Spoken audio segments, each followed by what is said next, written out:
Altro intreccio fra terziario e manufatturiero è quello delle filiere collegate alla qualità sociale. Da un lato vuol dire nuovi servizi alla persona, ma in parallelo anche nuove tecnologie di supporto. A Treviso esistono aziende che operano nel campo della medicina anti-invecchiamento, in collaborazione con la NASA, aziende di integratori dietetici che depositano brevetti di nanoemulsione ad uso alimentare e mettono a segno una crescita di fatturato a 2 cifre.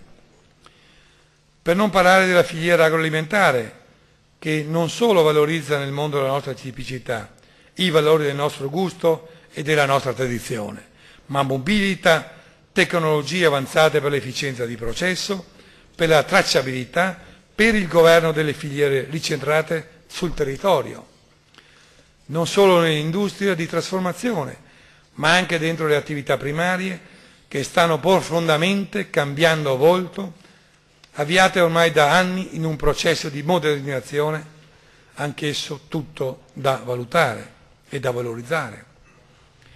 E nella filiera della qualità sociale, del ben vivere, sta l'industria del turismo e dell'accoglienza in profonda trasformazione e rinnovamento, nonché l'industria della cultura e dell'intrattenimento, chiamiamolo pure così, senza timore, visto il successo delle nostre mostre di questi mesi, ma anche quelle dei cantons trevigiani. A riguardo è interessante evidenziare che dal nostro incubatore della Fornace d'Asolo escono nuove imprese di editoria e comunicazione, con idee business molto originali, che già hanno trovato risonanza sulla stampa nazionale.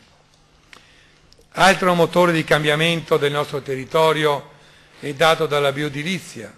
Le istituzioni hanno già appoggiato, visto che stiamo per firmare, Camera di Commercio, Provincia, l'ANCI, le associazioni di categoria e l'atto costitutivo di un organismo che gestirà in provincia le procedure di certificazione degli edifici costituiti e costruiti secondo criteri di sostenibilità energetico-ambientale.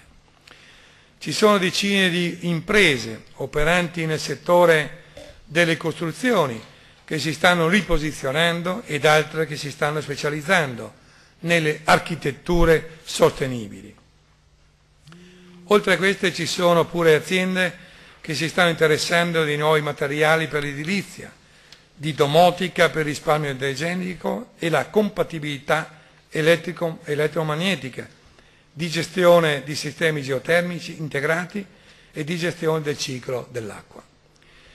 Dietro l'apparente immobilità del settore costruzioni, come vedete, si scoprono molte idee in movimento, anche strategie di aggregazioni gestite in prima linea o di confluenze in gruppi internazionali che danno i loro frutti in termini di aumento delle capacità di sviluppare brevetti per materiali, per membrane impermeabilizzanti.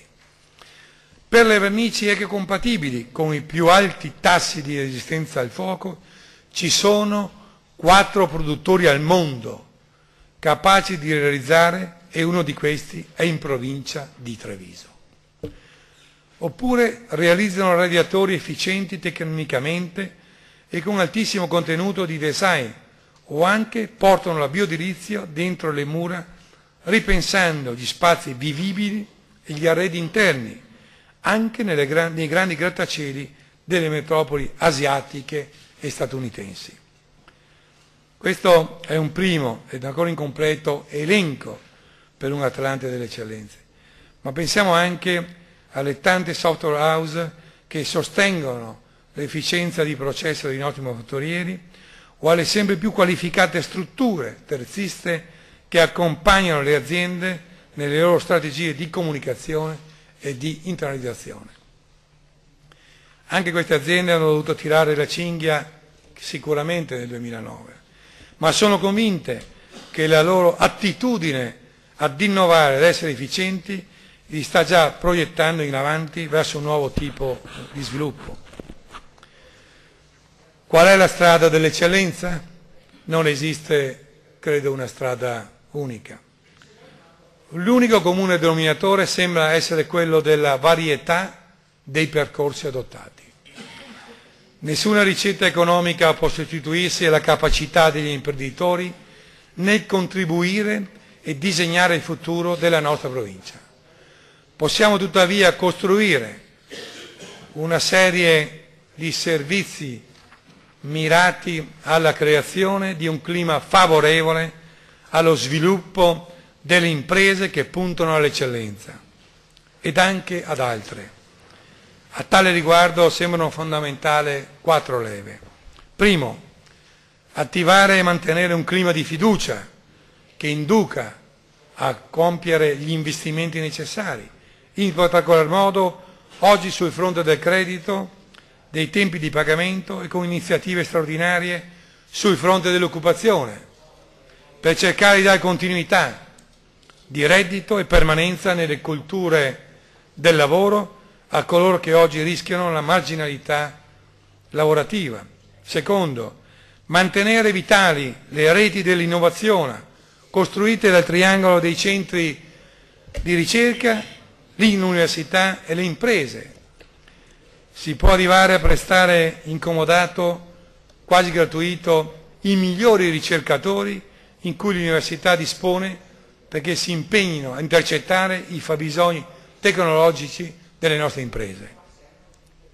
Terzo, rafforzare la formazione del capitale umano, potenziando l'interazione fra scuola e impresa, sia con i giovani studenti, sia con la formazione continua di chi è già al lavoro per estendere la nuova cultura tecnica e manageriale.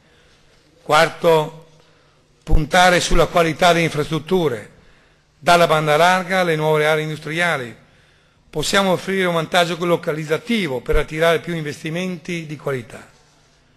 Queste infrastrutture sono eccezionali ed essenziali per un sistema economico come il nostro che ha rapporti con tutto il mondo, ma sono anche il valore aggiunto di un territorio che vuole ripensare il suo paesaggio metropolitano e riprogettare così lo spazio di interazione sociale e culturale della sua comunità.